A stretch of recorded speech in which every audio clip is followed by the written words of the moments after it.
Est-ce un homme? Est-ce un animal? Un peu des deux sans doute. Germaine Richier l'avait appelé le diable. La sculpture en bronze sera finalement rebaptisée le Griffu.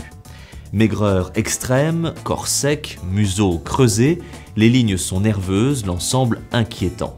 Le ventre est troué, déchiqueté comme rongé par le temps. La tension qui se dégage de l'œuvre est renforcée par la présence des fils, tendus aux pieds et aux mains.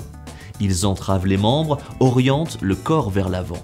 La position est instable, le déhanchement accentué. Ces lignes dessinent un triangle strict, géométrisent l'espace et délimitent ainsi le vide en un volume virtuel. Le fil est un élément récurrent dans l'œuvre de Germaine Richier. Elle l'utilise pour la première fois avec sa sculpture L'araignée en 1946. La chauve-souris, la menthe, la sauterelle, le crapaud, la fourmi, c'est de la nature que Germaine Richier tire principalement son inspiration. On trouvait dans son atelier toutes sortes d'insectes, de morceaux de bois, de pierres. Mais l'art de Germaine Richier rompt avec les conventions. La nature, chez elle, n'est pas idyllique. Elle peut être bizarre, impulsive, voire inquiétante. Avec le Griffu, l'être humain est renvoyé à ses origines. Il se transforme dans ses sculptures en un être hybride, à mi-chemin entre le monde des hommes et le règne animal. L'originalité de l'œuvre de Germaine Richier rend difficile tout classement dans un courant précis.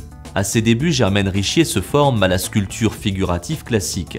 Après des études aux Beaux-Arts de Montpellier, elle devient l'élève particulière de Bourdelle entre 1927 et 1929. Elle s'éloigne peu à peu de la sculpture réaliste pour s'orienter vers son style propre. Et selon ses propres dires, seul l'humain compte. Tout au long de sa vie, elle explore les possibilités expressives du corps humain. Elle travaille sur les moyens de suggérer le mouvement à travers ses statues.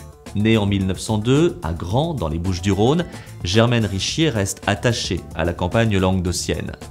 Son œuvre, le Griffu, lui a été inspirée entre autres par les fables et les légendes provençales. 3 ans après une rétrospective sur Germaine Richier en 1964, le musée Réatu d'Arles fait l'acquisition de l'emblématique sculpture Le Griffu.